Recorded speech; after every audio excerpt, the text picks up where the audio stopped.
reka nongere mbasuhuze kandi mbifurize kugira ibihe byiza nshuti bakunzi ba Ibendera TV ikaze makuru agezweho kuri aya masaha n'ubundi turi kuwa mbere ni itariki 20 z'uku kwezi ni muri uyu mwaka wa 2025 na gatanu. Turabwira rero ko randekuruza y'igisirikare cya leta ya Congo FARDC imaze kurasirwa Kavivira ikaba ngo yazamukaga yerekeza Runingo kugaba ibitero ku barwanyi b'intare za Serambwe. Ikaba rero irasiwe hafi y'ahitwa Birodi Groupement Incorporedo Kagando. Ibi uraza kubisobanukirwa abirumvikana hamwe natwe hano ku Ibendera TV. Turaza kandi kukubwira ko mu mujyi wa Uvira igisirikare cya leta ya Congo FARDC batangiye guhungisha ibirwanisho byabo biremereye babyerekeza mu gihugu cy'u Burundi. Kubera iyihe mpamvu? Ibi nabyo uraza kubisobanukirwa neza hano ku Ibendera TV. Muri aya makuru kandi kubwira ko ingabo z'u Burundi zatanze nyirantarengwa kuri twirwaneho yo kuva mu mikenye byihutirwa. Uraza gusobanukirwa neza uko ibingibi byifashe. Ndaza kandi kukubwira yuko kugeza ubu ngubu tuvugana urwanya umutwe wa 23 na FARDC bahanganiye mu mirwano ikaze cyane muri Nyabyondo. Aha ni muri Kivu y'Amajyaruguru muri Repubulika Iharanira Demokarasi ya Congo. Hanyuma rero ndaza no kukubwira ko Perezida wa Afrika y'Epfo Cyril Ramaphosa amaze kuburira mugenzi wa Repubulika Iharanira Demokarasi ya Congo Felix Tshisekedi ko ashobora gukorerwa kudeta akaraswa. Ibi rero hamwe n'andi makuru atandukanye birumvikana ajyanye n'imirongo y'urugamba muri Repubulika Iharanira Demokarasi ya Congo hagati y'abarwanyi b'intare za Serambwe n'igisirikare cya leta ya Congo FARDC nibyo tugiye gusangira muri aya makuru. Hanyuma amwese aho muherereye nizere ko meze neza, nizere ko mwagize wa mbere mwiza abagiye mu kazi, nizere ko mwagize akazi keza, ariko kandi birumvikana hari n'ababa batageze ibihe byiza no kwihangana. Hanyuma igihima cyangwa se ikinesha ibyo byose nuko nyuma y'ubuzima bubi n'ibigeragezo ubuzima burakomeza, kandi hari igihe urenga imbere ugasanga ubuzima ni bwiza. Reka rero munyemerere tubigenze gutya ubundi mukanya ngaruke twinjira muri aya makuru ku buryo burambuye.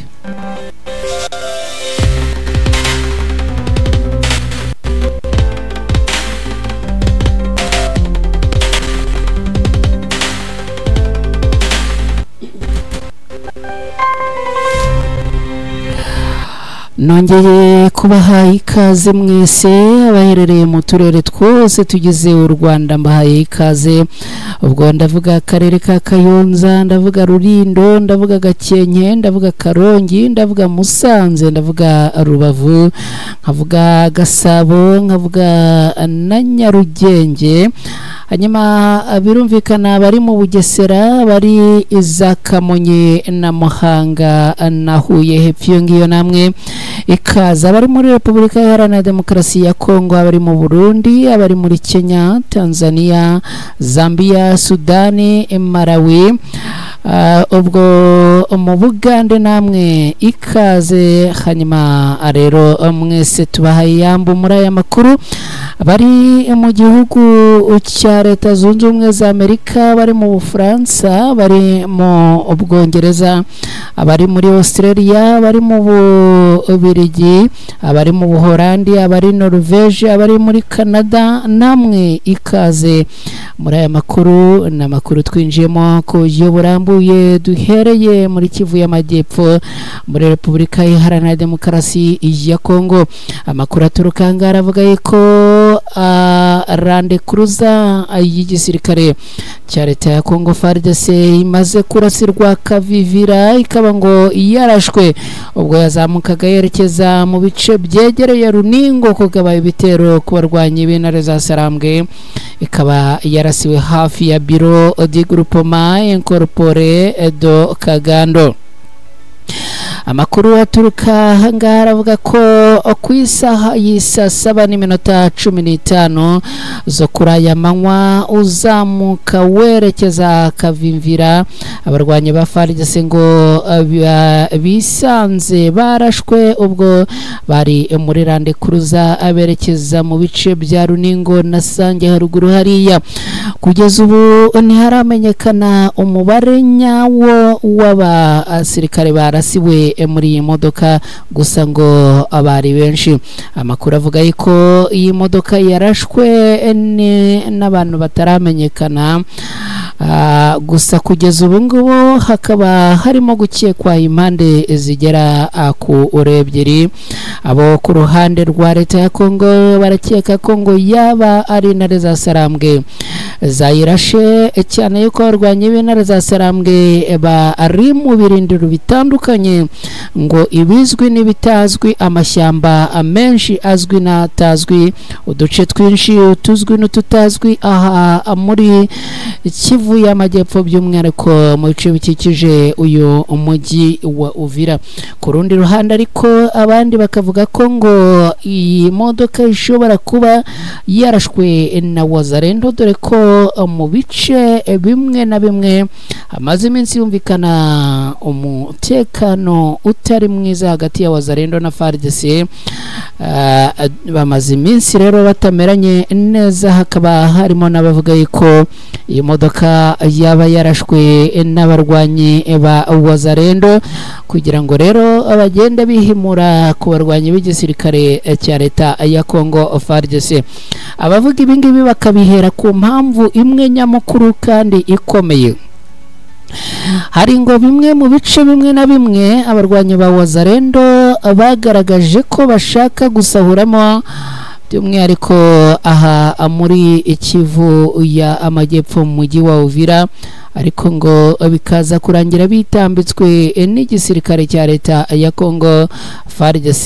Rimwe na rimwe ngo bakarasana, bamwe muri Wazalendo bakanahatakariza ubuzima. Aka kantu rero bavuga yuko ngo gashobora kuba ari inzika ikomeye cyane abarwanyi ba Wazalendo banditse ahantu bakawuzirika ku mutima w'inkingi, ku nkingi z'imitima yabo akaba rero ngo ibi nabyo nta gushidikanya ko wabihera bavuga ko iyi modoka ngo yaba yarashwe na Wazalendo atabagiye kure cyane y'ukuri.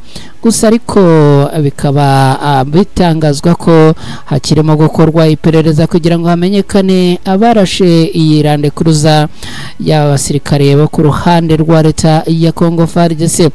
Twihuse kandi dukomeje muri aya makuru. Mu mujyi wa Uvira FARDC batangiye guhungisha bimwe mu bikoresho byabo bikomeye cyane, bakaba rero ngo bari kubihungishiriza mu gihugu cy'u Burundi mu gihe ubwoba bugenda bwiyongera mu gisirikare cya leta ya Congo FARDC ndetse n'ingabo bafatanyije muri Uvira. Hari gutinywa ko ngo uyu mujyi ushobora gufatwa n'abarwanyi ba Alliance Fleuve Congo 23 mu gihe ibiganiro by'amahoro bihagaze. FARDC rero ngo ikaba irimo kwimura intwaro zayo zikomeye izimurira mu Burundi, cyane cyane mu kigungo cya gisirikare cya Amodubugu zinyuze ku mupaka wa Kavimvira Gatumba. Ubwoba muri FARDC rero ngo buraterwa n'ubunararibonye Kinshasa yagize igihe Goma, umujyi ukomeye mu burasirazuba bwa Repubulika Iharanira Demokarasi ya Kongo, wafatwaga mu mpera za Mutarama muri uyu mwaka w'2025 ubwo abarwanyi ba Alliance Fleuve Congo 23 bafataga intwaro nini harimo indege z'intambara y'imbunda zirasa indege, ibifaru, imodoka z'imitamenwa, drone n'ibindi. Aba barwanyi bo ku ruhande rwa leta ya Kongo FARDC rero bakavuga yuko ngo aho kugira ngo ibikoresho byabo aha muri uyu mujyi wa Uvira nabyo bizafatwe nk'uko ibyo muri Goma byafashwe, ngo bakaba bahisemo gutangira kubihungishiriza mu gihugu cy'u Burundi. Umwe muri aba defense attaque ufite icyicaro mu Burundi wahisemo ko amazina ye atatangazwa aragira ibyo atangaza kuri iyi nkuru, aho yemeye ko iyi ngo ari strategy yitwa strategic withdrawal kugira ngo hatabaho gutakaza ibikoresho by'ingenzi, ariko ngo bikaba bishobora gutuma Uvira igwa mu maboko y'abarwanyi b'intare za Sarambwe, bigatuma inyeshyamba zigenzura imijyi 3 ikomeye yo mu burasirazuba bwa Repubulika Iharanira Demokarasi ya Kongo nyuma ya Goma na Bukavu. Nubwo hari abasirikare benshi kandi bafite ibikoresho byinshi, ihuriro ry'ingabo za Kinshasa harimo n'umutwe w'inyeshyamba z'aba FDLR, ingabo z'u Rwanda, bacanshuro b'abanyaburayi n'abanyamerika hamwe n'inyeshyamba za Wazalendo ngo bananiwe gusubiza inyuma abarwanyi b'intare za Sarambwe.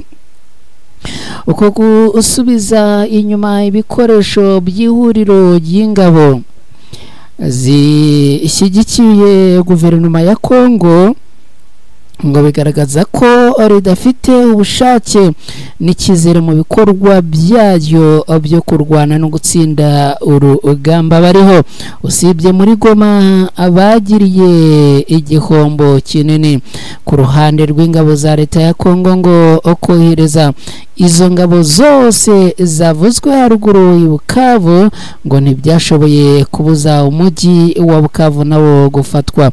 Inyeshyamba za Alliance Fleuve Congo 23 zagaragaje ku mugaragaro ko zizatera imbere niba ibiganiro by'amahoro bitagenze neza. Uko gutera imbere rero muri tekinike za gisirikare ukaba ubona ko bishatse kuvuga gukomeza urugamba. Mu kiganiro n'abanyamakuru cyakurikiye ifatwa y'umujyi wa Goma, muzabikorwa Alliance Fleuve Congo 23 ni Corneille Nanga yavuze ko inyeshyamba zishaka kugenda zikagera i Kinshasa. Mu magambo ye yagize ati turi abanyekongo tuzakomeza urugendo rwo kubohora Kinshasa. Iyo abadusabye gusubira inyuma bashaka ko tujya he, ntaho tuzajya.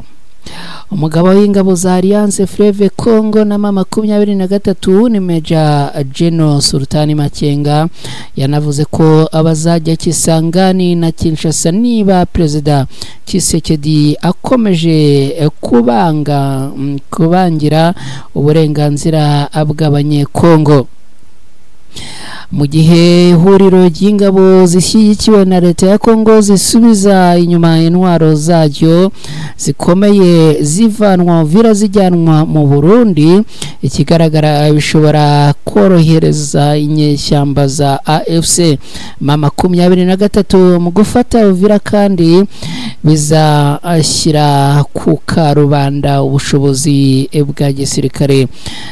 bw'igisirikare cya leta ya Kongo bujegajega cyase budashyitse. Reka dukomeje n'aya makuru rero tugaruke no kuri iyi nkuru ivuga ko ingabo z'u Burundi zatanze nyirantarengwa kuri twirwaneho yo kuva mu mikenke byihutirwa. Amakuru aturuka mu ntara Kivu y'Amajyepfo baravuga ko ingabo z'u Burundi zamaze guha umutwe witwaje intwaro watwirwanaho igihe kitarenze amasaha 28 ngo ube wamaze kuva mu gace ka Mikenke ko muri komine ya Minembwe muri Kivu y'Amajyepfo muri Repubulika Iharanira Demokarasi ya Kongo. Amakuru rero akavuga ko ingabo z'u Burundi zamaze gushinga imbunda ziremereye mu gace ka Amikarati zifite ngo ubushobozi bwo kurasa mu duce twa Mekenke, Imikarati na Sanganya. Wahaye ibitangazamakuru bitandukanye amakuru yavuze ko abarundi bafite gahunda mbi cyane ngo barashaka kurasa Minembwe. Ubu rero ngo hari umwuka utameze neza. Usibye ibingibi rero n'ubundi bikomeje kuvugwa ahangaha, hakunze kugenda havugwa yuko hari drone zituruka mu gihugu cy'u Burundi zikaza kugaba ibitero ku baturage b'abasivile bo mu bwoko bw'abanyamurenge aha muri Ikivu y'Amajyepfo. Ibintu rero bikaba bikomeje kugenda bikomera cyane. Usibye nyirantarengwa y'ingabo z'u Burundi yatanzwe rero amakuru avuga ko Colonel Andre Kembe uyobora ingabo za leta ya Kongo mu bice bya Minembwe nawe ngo yamaze kugera hitwa mu Gipupu. Aha twirwaneho ngo nyirantarengwa y'iminsi 3 yo kuba yavuye mu Mikenke bitabe byo akayirukana mu Minembwe akoresheje imbaraga z'imbunda. Generali uyoboye ingabo zo ku ruhande rwa leta ya Kongo yatanze nyirantarengwa y'iminsi 3 no kuvuga amasaha 72. Abasirikare b'u Burundi abatanga igihe cy'amasaha 28. Ibintu rero bikaba bikomeje kuba bibi cyane. Umuryango Mahoro Peace Association kuri ubu uvuga ko kuva ku wa gatandatu tariki ya 18 ukwakira ingabo z'u Burundi zigose abaturage bo mu Minembwe. Ibyo agaragaza nk'indi intambwe nshya mu kongera ubushyamirane buteguye neza kandi ngo ushobora no kuvamo intambara ndetse ngo na genocide. Reka rero dukomeje n'aya makuru kandi tunyarukire no mu bindi bice turebere hamwe uko ibintu byifashe.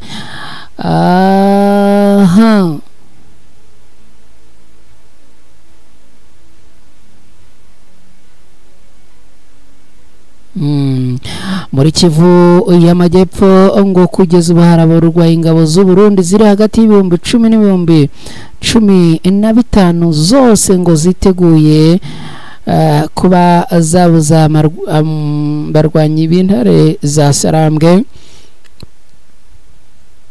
kuba abakwinjira mu mujyi wa Uvira ndetse bakaba uyu mujyi bawigarurira. Reka kandi dukomeje n'aya makuru tubabwire ko abarwanyi b'umutwe wa M23 na FARDC bahanganiye bikomeye mu mirwano y'ikaze yabereye muri Nyabyondo.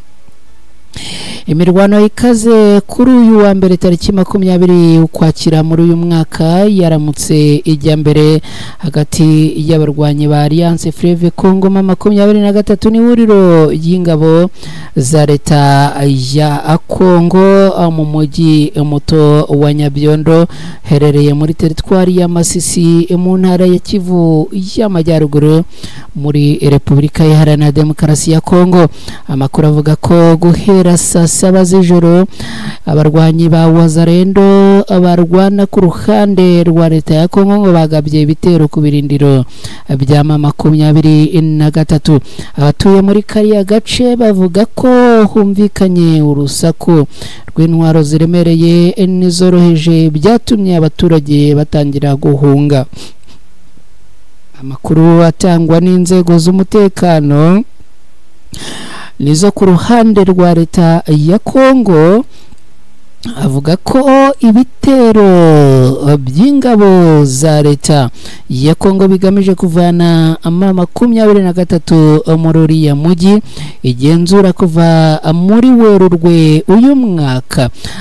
ibi rero bikaba byaje gutuma ubwo bagabagaye ibitera ahangaha barwanya b'intare za Sarambwe nabo batangira kurambika hasi intwaro izoroje niziremereye ubundi bagatangira kohererezanya urusasu ku mpande zombi. Reka dukomeje n'aya makuru rero twerekeze Pretoria muri Afurika y'Epfo. Tubabwire ko Perezida Tshisekedi yamaze kuburirwa ko ashobora kuraswa, akaba ari ubutumwa bwa Perezida wa Afurika y'Epfo Cyril Ramaphosa aho yinjiye mu biganiro byo guhosha umwuka mubi hagati ya Perezida Tshisekedi wa Repubulika Iharanira Demokarasi ya Kongo na Joseph Kabila wayoboye iki gihugu. Nk'uko byatangajwe n'ikinyamakuru Sunday Times, Ramaphosa ngo yabwiye Perezida Tshisekedi ko gushyira mu bikorwa igihano cy'urupfu cyahawe Kabila ari ikosa rikomeye rishobora no kugeza kwihirikwa ry'ubutegetsi bwe. Ramaphosa asanga kandi iri kosa rishobora kuzakurura umutekano muke n'uburakari mu gisirikare cya Kongo ndetse no mu duce tugenzurwa na Alliance Fleuve Congo 23 mu burasirazuba bw'iki igihugu. Abategetsi babiri bo muri Afurika y'Epfo bahaye amakuru Sunday Times bavuze ko Pretoria yatangajwe n'icyo cyemezo cya Kinshasa cyo gukatira rwo gupfa uwahoze ari perezida w'iki gihugu Bwana Kabila, kandi ko ngo Tshisekedi yari yarasezeranyije Ramaphosa ko azirinda ibikorwa bishobora gusenya amahoro. Amakuru yizewe ahamya ko Afurika y'Epfo na Zimbabwe byatangiye ubuhuza bugamije kugabanya ubushyamirane hagati ya Tshisekedi na Kabila. Pretoria ifata Kabila wayoboye Repubulika Iharanira Demokarasi ya Kongo kuva mu mwaka w'2001 kugeza 2019 nk'umwe mu bantu bakenewe mu biganiro bigamije guhosha intambara. Umwe mu badiplomate ba Afurika y'Epfo yagize ati agomba kuba igice cy'umuti aho kuba ikibazo. Abategetsi ba Afurika y'Epfo batinya ko guha Kabila igihano cy'urupfu byatiza umurindi amacakubiri mu gisirikare cya Kongo, kuko bamwe mu basirikare bakomeye bagifitanye ubucuti bukomeye nawe, bikaba ngo byanahungabanya ibikorwa byo kubaka amahoro muri iki gihugu. Umuvugizi wa guverinoma ya Afurika y'Epfo Nikumbudzo Nchaveni yemeje ko Perezida Ramaphosa ari gukora uko ashoboye kose kugira ngo habe amahoro arambye mu burasirazuba bwa Kongo no gukomeza ituze mu karere k'ibiyaga bigari. Kabila yakatiwe urwo gupfa muri Nyakanga muri uyu mwaka w'2025 ashinjwa ubugambanyi no gushyikira n'ihuriro rya Alliance Fleuve Congo 23 rimaze igihe rigenzura ibice bikomeye bya Kivu y'Amajyaruguru na Kivu y'Amajyepfo muri Repubulika Iharanira Demokarasi ya Kongo. Kubwe Cyril Ramaphosa rero akavuga yuko ngo ahangayikishijwe bikomeye n'iki gihano, kandi ngo ari mu biganiro na mugenzi we wa Kongo kugira ngo iki gihano gikurweho. Mu gihe rero ngo iki gihano cyaramuka kigumyeho mu mboni za Cyril Ramaphosa Afurika y'Epfo, ngo hashobora kubaho kurasa cyangwa se kudeta kuri Tshisekedi byihuse biturutse ku mwuka mubi ngo ushobora guhita avuka mu gisirikare hagati yabo bombi. Ngibyo uko byifashe rero magingo aya ngaya nshuti bakunzi bacu hano ku Ibendera TV. Munyemerere mbashimire cyane, mbibutsa gukora subscribe niba utari wayikora, mu gihe kandi ukora subscribe wibuke no gukora kuri ako kantu kameze nk'inzogera kugira ngo butaha amakuru ajya kwizanira datakaje umwanya wo kujya kuyashakisha. Mugire ibihe byiza rero, gahunda za Ibendera TV zo zirakomeza.